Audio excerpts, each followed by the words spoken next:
It's Astrology Roast.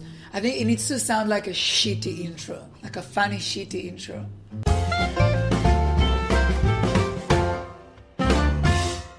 Hi everyone and welcome back to Astrology Roast. My name is Keren. My name is Etai and we're back. We sure are.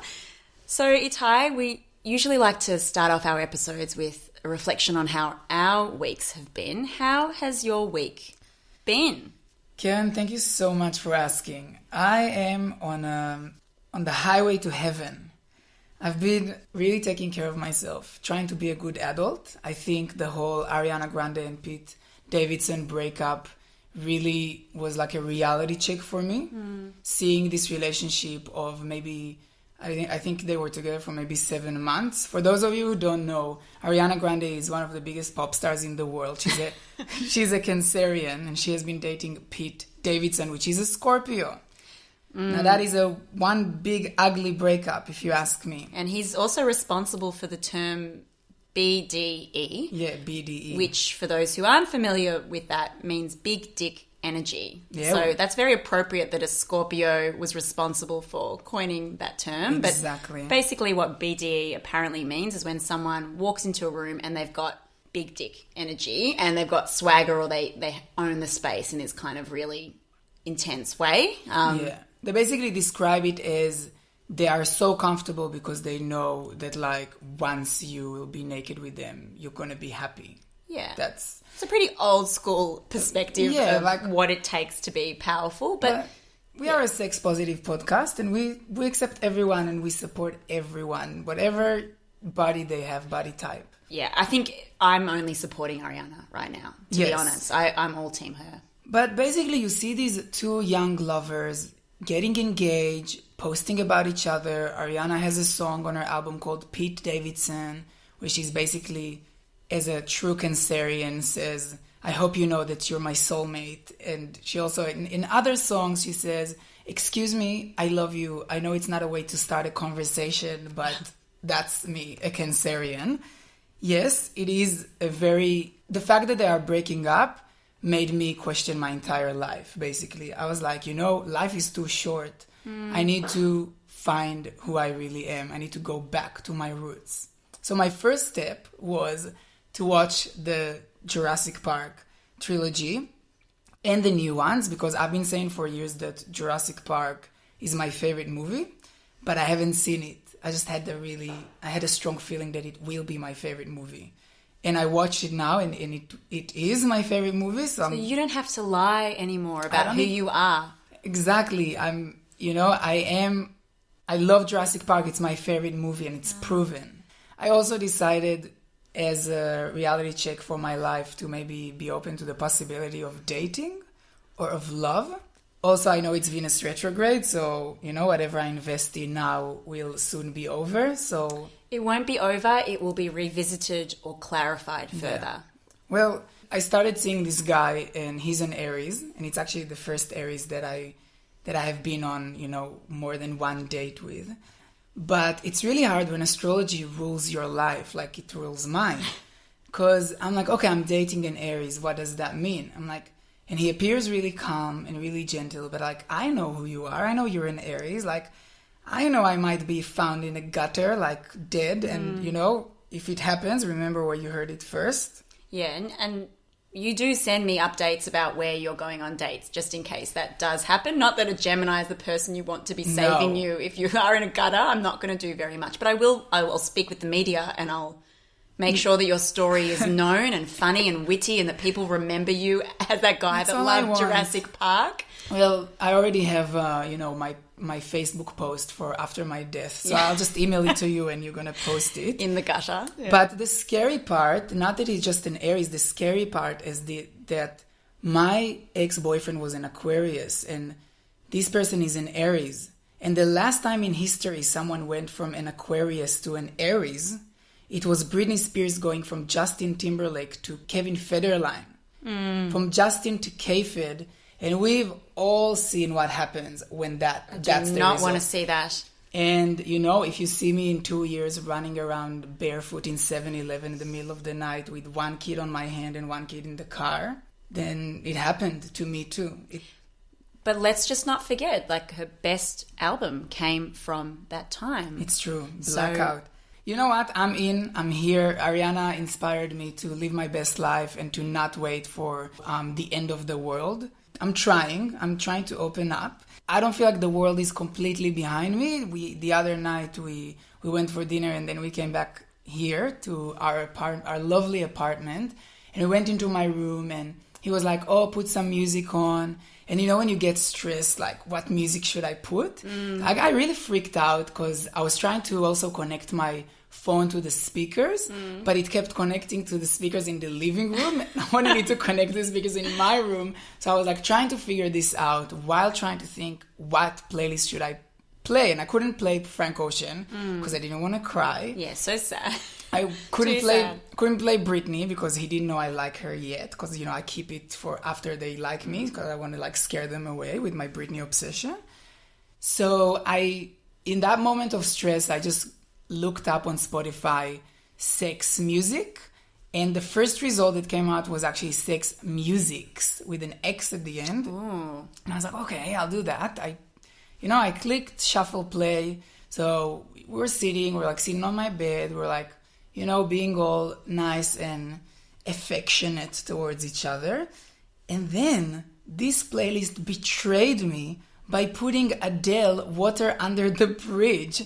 You know, you like trying to be sexy and suddenly you hear that. So I'm like, okay, I'll just wait it out. 3.5 minutes. Waited it out. Then the next song is Selena Gomez, I Love You Like a Love Song, which is one of my favorite songs, but also not fitting the mood. But the worst part was the Logic suicide prevention song, which just came out right after that. Oh my God, And what it is was that just like algorithm? this guy rapping about like, I don't want to die, I don't want to be alive, I just want to die, I don't want to be alive. And I know And he stuck around, so your lover stuck around after these series of He did. disaster songs coming my on God. your Spotify. It's like, if this podcast, you know, we give you some tips about life and we try to...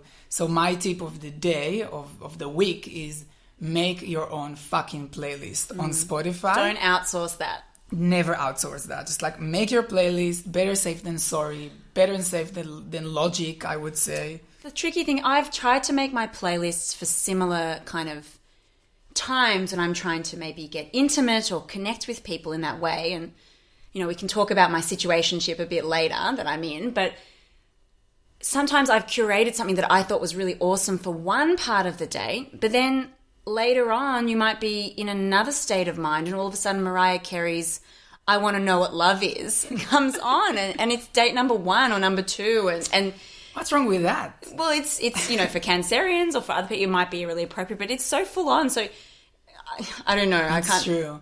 I think, you know what, if you're making out with a Cancerian and I Want to Know What Love Is by Mariah Carey comes on, it's only good. There That's so can't true. be any bad cannot come from it. So maybe the advice that we can give is curate the playlist according to the star sign if you have time. Curate the playlist that you want to see in the world. I think Gandhi said that. Beautiful. Oh, deep. Yeah. Wow. So what a week you've had. What about your week? Wow. Well, I have spent the week obsessing over a babka that I've been following yum. religiously. So there's a religious Jewish woman in the community that has a micro bakery and sells babkas, sourdough vegan babkas from her house. Micro bakery. I don't know what that... I think it's just she cooks shit and she sells it. And I got very besotted by the idea. So I've been waiting until Friday to collect it. And I went up and I walked in, you know, after I'd ordered everything online, and I went to collect my vegan babka, whatever that might mean. For those who don't know, a babka is a cake, a Jewish European cake. Delicious cake. Oh my God. It's like... It's a heart attack in a cake. So I walked up and, yeah, it's just this normal person basically selling bread and cake. And I was very excited because my whole week had lived up to this moment. And I was like, it was a Friday, so it was on the eve of the Sabbath for Jewish people. And I was like, have a good Shabbos and all the best. And I walked off with a spring in my step. So that was really the highlight of my week. Sounds amazing. I think yours sounds a bit more exciting with, lovemaking and music curation and all of that. I do my best, Yeah. just I mean, trying. and some of us, also experience that, but not all of us are talking about it on a podcast. Like, I don't need to shout from the rooftops. Anyway. I like shouting from the rooftops. And also, one thing I need to shout from the rooftop as well is that, I already came out as a gay person in this podcast, but I also want to come out as a man. It was brought to my attention, not for the first time, that I sound like a woman a lot of the times, which fair enough. But I want our listeners to know, when you hear this voice, it's Etai and it's a man. Apparently, you're someone that knows you, Keren, asked you. Yes, I saw my family this morning, and my brother informed me that his girlfriend had been listening to the podcast and thought that there was two Etais. There was one that was my roommate, and there was the one that was also on the podcast that was a woman. And she couldn't wrap her head around that, apparently. And oh my God. So I was just laughing to myself because I'm like, how do I... Not that there's anything wrong with sounding like a woman, but it just... Also, if you ever speak to my mom, you would know that I have the exact same voice as my mom. I think we're both exactly in between a man and a woman. So my mom probably experiences the opposite. But I'm a man. And even though I used to work in this office where it would be a call center, and I would work with, it was 10 other women and me and the big boss, which obviously was a man because this is our society. Anyway, people would call and I would give them advice, whatever they called for. And then let's say I didn't finish the process and I would hang up. And because my name is Etai, and I would say, hi, Etai speaking, but Etai is a guy name. So when they would call again to follow up, they would say, I was speaking to this girl named Eti. And Eti is only a girl's name in Israel. But it's also a real old school... Like, Eti's not a young... It's a mama. It's a big mama name. I'm trying to think of what the equivalent English name might be. Maybe Carol? Roseanne? Roseanne, yes. So Ellen? They would basically call and say, hey, I'm looking to speak with Roseanne. And everyone would be like, we don't have any Roseanne here. We don't have any Eti here. And, if it was a good customer, I'd be like, oh, yeah, it's me. But if it was someone that maybe I was rude to, or I would just be like, I don't know who spoke to her. I'm a guy. Obviously, it couldn't be me. But it was a good way to avoid consequences. I like that you're asking about if it was someone I was rude to, because I feel like the name Eti invokes a sassy, rude call center woman in Israel.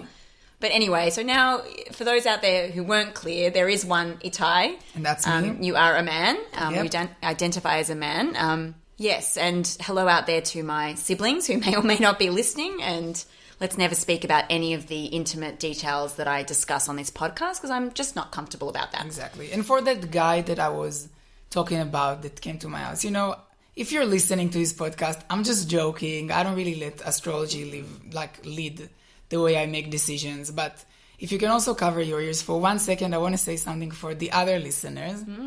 So now that his ears are covered, I just want to say to our listeners, guys, yes, everything that I do stems from astrology, and it's important for you to know that.